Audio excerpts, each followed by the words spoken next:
picture, curtain lights. This is it, the night of nights. No more rehearsing and nursing a part. We know every part by heart. Overture, curtain lights. This is it, we'll hit the heights. And oh, what heights we'll hit. On with the show, this is it. Hey, we're back. I'm Goose. I'm Logan. Well, this is still on with the show. We have coming into it with another interesting Disney thing that has popped up. This comes from InsideTheMagic.net. It says Disney makes worst of the woke list for the second year in a row. Which you would think that they would have learned. That what's the phrase? What's the phrase it says? Go woke, go broke. Go woke, go broke. Yep. As can be seen by the disastrous release of their most recent movie, Strange World. Strange World. More on that in a minute. We'll talk about it in the next segment. It says the last 2 years haven't been particularly kind to the Walt Disney Company. Poor decision-making, global pandemic, and a string of controversies surrounding the company, the Disney parks, Disney Animation Studios, and more continue to plague the brand. Fans have voiced their opinions on social media and have rather intense takes on Disney's wokeness. Over the past few years, Disney has been embroiled in the political drama. Disney has been accused of being too inclusive. Too inclusive. According to some fans at times, and has been blamed as a leader in the cancel culture movement. Due to this viewpoint, some Americans, the New Tolerance campaign, worst of the woke list, has decided to include the Walt Disney Company in its top 10 ranking for the second year in a row. Just out of curiosity, do you know what the other businesses were? Let me see if I can on the find list. it. Let me see if I can find that. I don't think it has it on this particular article. Yeah, I'll look it up later. We can look it up later, but matter of fact, but it's just. Does it surprise you? No. No. Not only do they have, what was it, that one thing about Strange World where it was that one tweet where it was like how inclusive the movie was. Even the dog is disabled. Yeah, it's as well as we're closing Splash Mountain because of its ties to Song of the South and how Splash Mountain's so racist and all that. Which, going back, I thought that was very performative when they had initially announced it back in 2020. Yeah, it was very reactionary. It didn't feel like they actually had plans before that moment to change it, even though they said these plans have been in development for years to retheme it to Tiana's Bayou Adventure. Which is interesting because if you look at both stories, Princess and the Frog was written by Hans Christian Andersen. Logan, tell people where Hans Christian Andersen was from. From Denmark. He was from Denmark. He was like white. He was like whiter than me. He was like whiter than him. From Denmark. All right. If everything we know about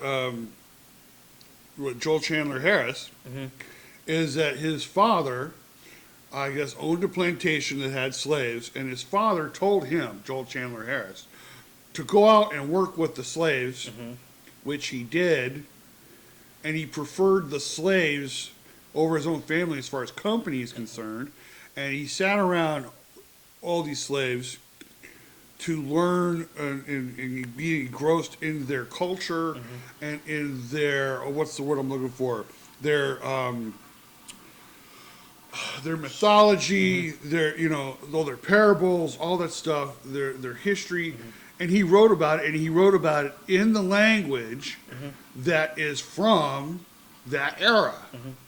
And Joel Chandler Harris, if you're unaware, was the author of the Uncle Remus stories, which served as the basis for Song of the South, with like stories of Brer Rabbit and all that. Which served as the backstory for Song of the South, Splash Mountain as it is right now.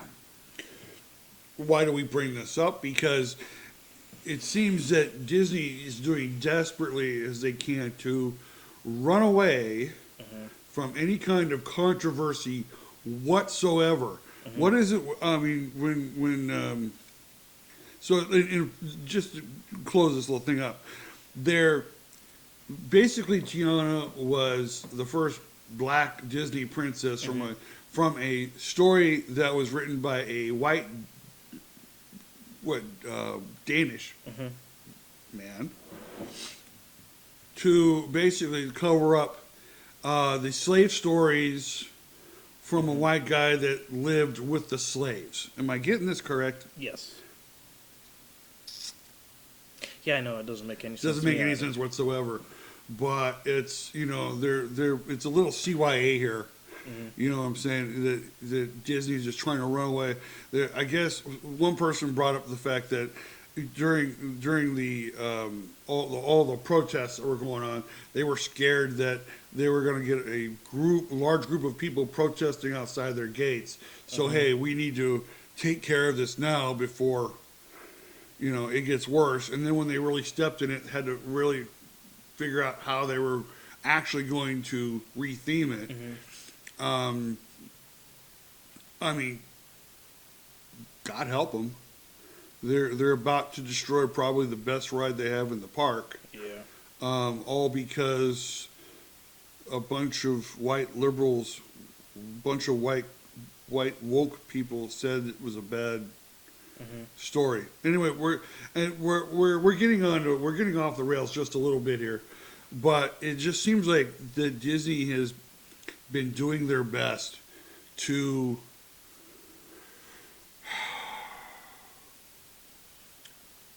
what's the word I'm looking for? They're doing their best to try to appease everybody. And trying their best to appease the very, very small minority vocal of people minority that most don't. I mean, obviously, by Strange World, they didn't even go out to see it.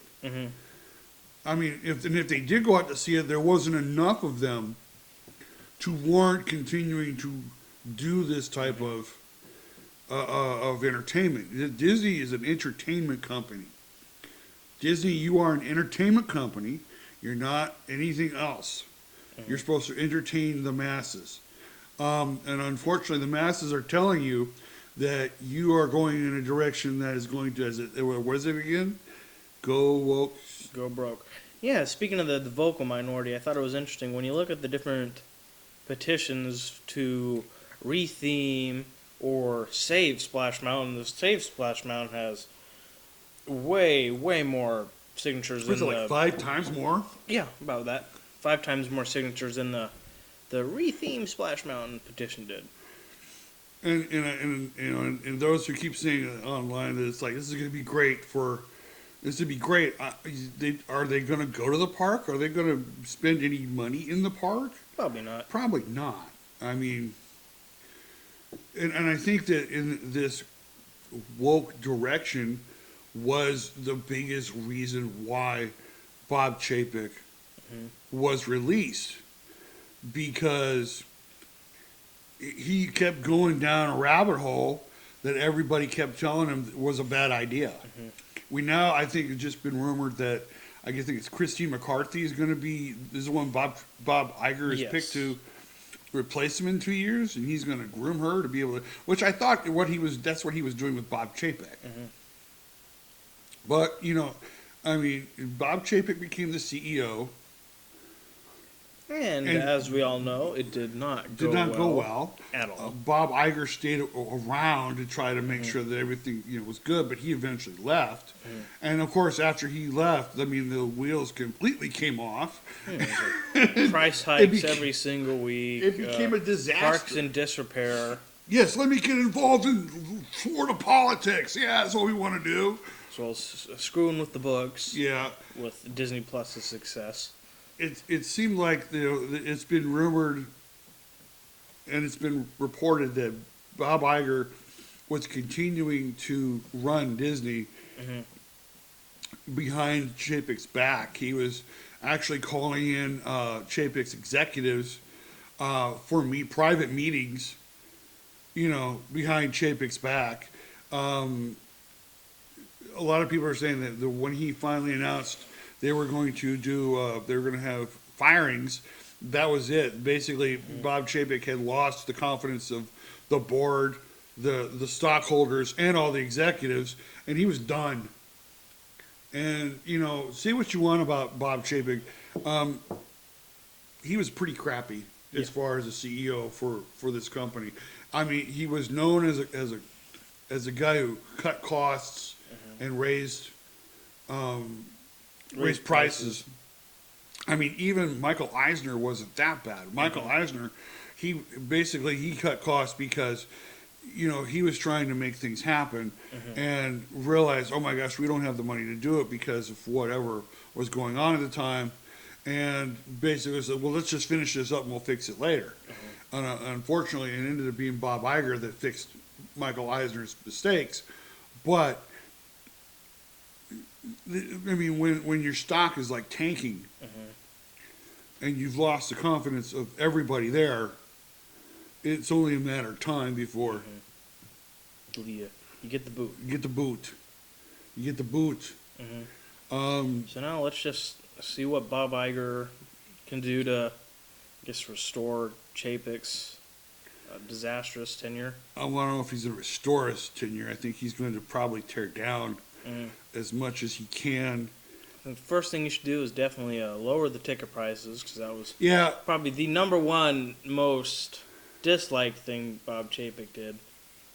I mean, I understand they're going to continue to do ticket prices for the most. Well, I mean, obviously during the holidays, because that's when everybody wants to go to Disney. I mean, you probably have the most expensive tickets, but I think sooner or later they're going to have to fix the Magic Key issue. They're going to have to fix the Disney Plus issue, or they're going to have to fix the Genie Plus issue. I'm actually surprised they didn't get sued for the Magic Key. They did. Oh wow! They did. It's still in court. I think that's one of the other reasons why Bob Chapek was fired was because this whole thing with the Magic Key was ridiculous.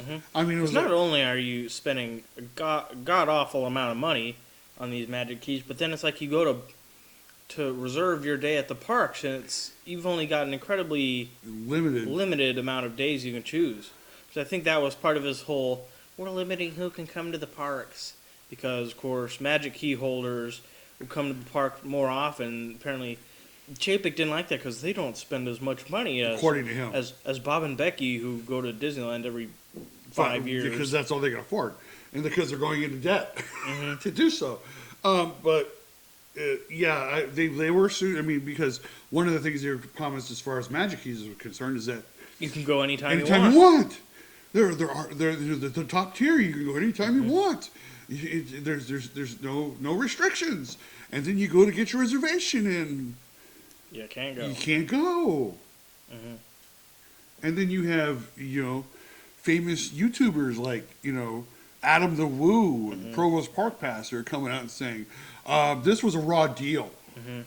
It would have been easier if we just gotten single day tickets because at least we could get into the park. The whole thing is a mess. But I think they do need to address the Magic Key holder issue. They need to address the Disney Plus issue. They need to address the Genie Plus issue. They need to address the prices. They need to address the reservation system. They need to address. Do we want to talk about what we just found out about the Galactic Star Cruiser? Yeah. Let's talk about that. Let's talk real quick. Heard about that. It was from TPM Viz talking about the best and worst things at Disney parks. And Galactic Star Cruiser was, I guess, very hit or miss. Yeah, it's very people who go there love it. They love the immersion. They love being there. But they're finding out that through September of 2023 that 95% of reservations are still open. Because it's so expensive. It's like you only get like a 2-day stay, and it's like $5,000, which is I'd say atrocious. At least 2 days stay. Because I mean, I know it's a very, very immersive experience, but they said the rooms were small, and the food was mediocre. Food was mediocre, which is, which if you're gonna have, and not only that, my whole issue would be, that you can't leave. You can't leave. You're there for at least 2 days. You're there in the hotel for at least 2 days. Which, if I'm going to be at a hotel for 2 days, I'm going to be there. I'm going to be there to relax. I'm going to go to the pool. I'm going to drink down some buds, and or Pabst Blue Ribbons and just enjoy my time. I'm not going to be like, hey, we got to go do the Jedi thing. We got to go do the Wookiee thing, and I don't know what they do there.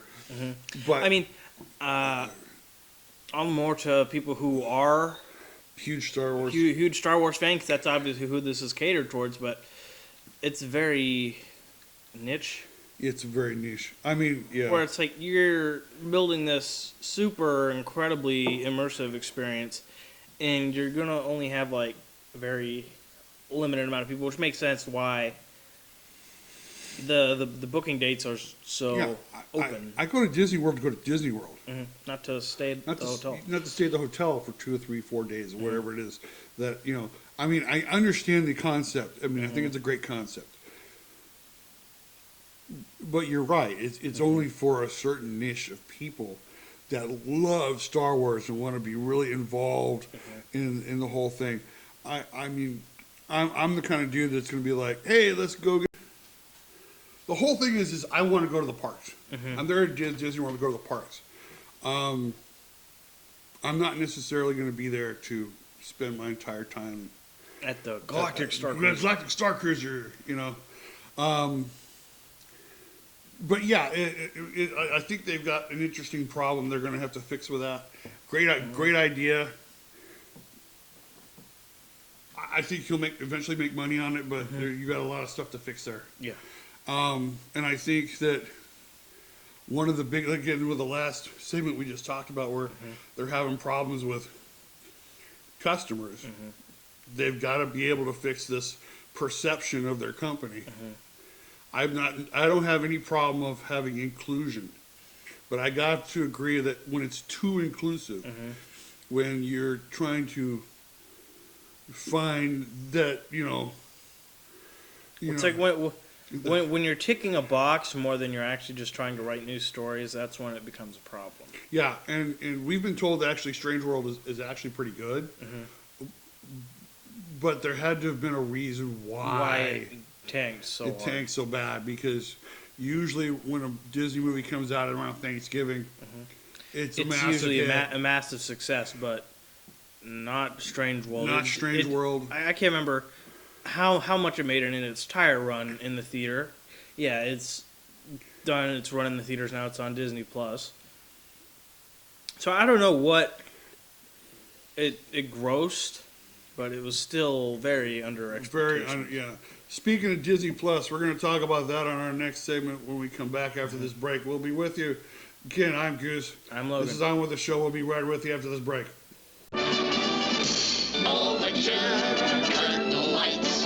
This is it, the night of nights. No more rehearsing and nursing a part. We know every card by heart.